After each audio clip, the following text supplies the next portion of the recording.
Welcome to a deep dive into the Jamestown colony. We're going beyond the Thanksgiving story, to uncover the surprising realities of those first few years. It's crucial, I think, to understand Jamestown because it wasn't just about survival. It was about setting the stage for what America would become. Yeah, and we've got maps and firsthand accounts, even modern science, to help us understand. Like, did you know the colonists basically picked a swamp to settle? It does seem like a strange choice, right? Yeah. But their location on the James River, it offered strategic advantages.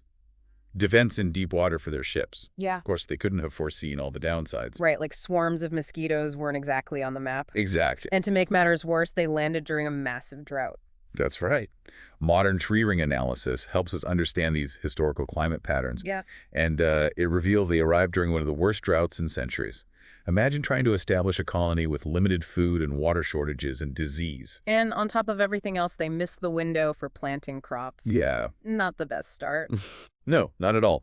It really highlights how often unrealistic expectations clashed with the realities of a new world. Now let's talk about the colonists themselves, a fascinating mix of people. Yeah, the Second Supply's Passenger Manifest from 1608, it's like a who's who of early Jamestown. We've got adventurers, servants, craftsmen, even a clergyman, Robert Hunt. What's interesting about him? Robert Hunt conducted the first recorded Anglican Eucharist in what is now the U.S. It's a detail that emphasizes the religious and cultural aspects that are intertwined with the colony's founding. Yeah, their faith, along with the promise of riches, drew many to Jamestown. Sadly, those riches didn't materialize for most. Our sources reveal a grim reality. Two-thirds of the settlers died before new supplies arrived. It's a stark reminder of the very real threat of failure looming over Jamestown, especially when compared to the fates of Roanoke and Popham. Even amidst such hardship, there are glimmers of hope. The same ships that carried news of the deaths also brought something unexpected: German and Polish craftsmen. These craftsmen were instrumental in establishing the colony's first manufactories. It's remarkable, really. Early American glassware even became an export to Europe. Wow. From near starvation to international trade, what a turnaround. But just as things seem to improve, the plot thickens. Those German craftsmen we mentioned. Well, some defected to the Powhatan Confederacy, the main Native American political and military force in the region. And not just for a change of pace, right? They brought weapons and encouraged the Powhatan to join forces with, wait for it, the Spanish. This really underscores how the fight for Jamestown's survival wasn't just against the elements, but against a backdrop of global power, struggles with alliances constantly shifting. Imagine the tension in the colony. Talk about a pressure cooker. Luckily, a ship captained by Samuel Argall arrived just in time to deter the Spanish. If Argall hadn't arrived when he did, well, history might have unfolded very differently. Absolutely. If that Spanish attack had been successful, imagine, instead of English colonies, you might have a Spanish empire from Mexico to Canada. Wow. This really highlights how precarious life was in those early settlements, how much rode on chance, timing, and individual decisions made under incredible pressure. It makes you realize how history isn't a straight line, but a series of choices, actions, and reactions with consequences echoing through time. Exactly. And those echoes are still felt today. Jamestown's legacy, both positive and negative, is woven into the fabric of American society. But let's get back to the Virginia Company back in London. They weren't exactly thrilled with the lack of gold, the missing passage to the East Indies, or any news about the lost Roanoke colony. Yeah, can you blame them? They poured a fortune into this venture. They demanded results, and quickly. But this is where a certain Captain John Smith steps up. And not just with his sword. Here's where things get, well, if not heroic, definitely practical. Tell me more.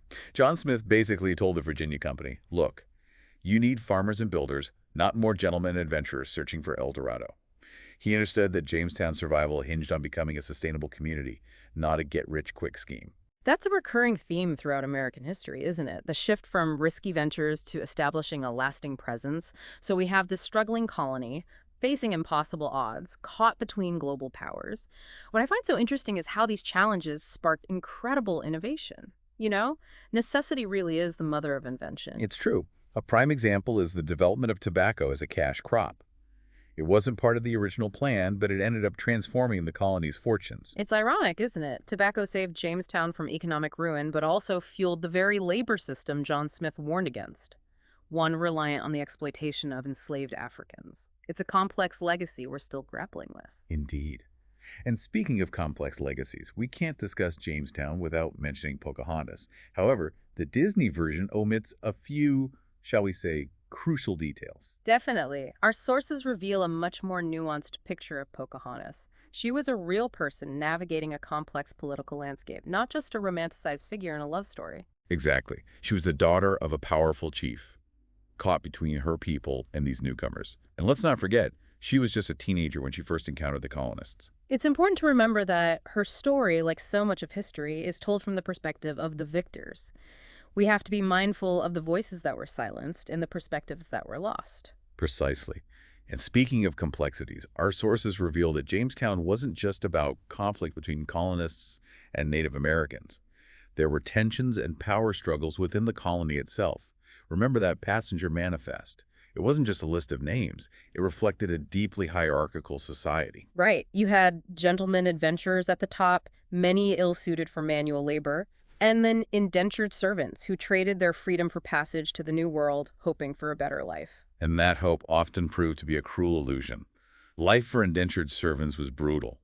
Back-breaking work, the constant threat of disease and often broken promises. Yeah, it's tempting to romanticize the past, but life in early Jamestown was harsh for almost everyone. Yet, even with all the hardship, the near constant threat of failure, the colony clung to existence. They were determined to make this experiment work, no matter the cost. That tenacity, that sheer will to survive, is part of what makes the Jamestown story so compelling. It's mind-blowing to think that this tiny, struggling settlement eventually gave rise to the United States of America. But it also makes you wonder, what if things had gone differently? What are your thoughts? Well, what fascinates me is that history could have pivoted on a dime. Multiple times. Remember those Spanish ships Argall turned back? If they had attacked Jamestown, the entire map of North America could be different today. Instead of English colonies along the East Coast, it could have been a Spanish empire stretching from Mexico all the way up to Canada. We'd be living in a different world. Exactly. It emphasizes how fragile those early settlements were. Yeah. So much depended on pure chance, on timing, on individual decisions made amidst incredible uncertainty. It's a powerful reminder that history isn't predetermined. It's a chain reaction of choices, actions, and consequences that echo through time. And those echoes resonate even today. The legacies of Jamestown, both positive and negative, are woven into the very fabric of American society. So as we wrap up our deep dive into Jamestown, what can we learn from this tale of hardship, resilience, and unintended consequences? What does it all mean for us today? I think it reminds us that the past is never truly in the past. It shapes our present in ways we may not even realize. By understanding the complexities of Jamestown, by wrestling with its triumphs and its failures, we gain a deeper understanding of our own world. It's about connecting the dots between then and now, recognizing how those early struggles for survival, for power, for a new identity still resonate today. The story of America, with all its complexities and contradictions, began right there on that swampy little island on the James River. And it's a story that's still being written. The choices we make today, the values we embrace, the lessons we learn from the past, they all shape the next chapter. Indeed. So as we finish this deep dive, here's something to consider. How will you shape the story of America?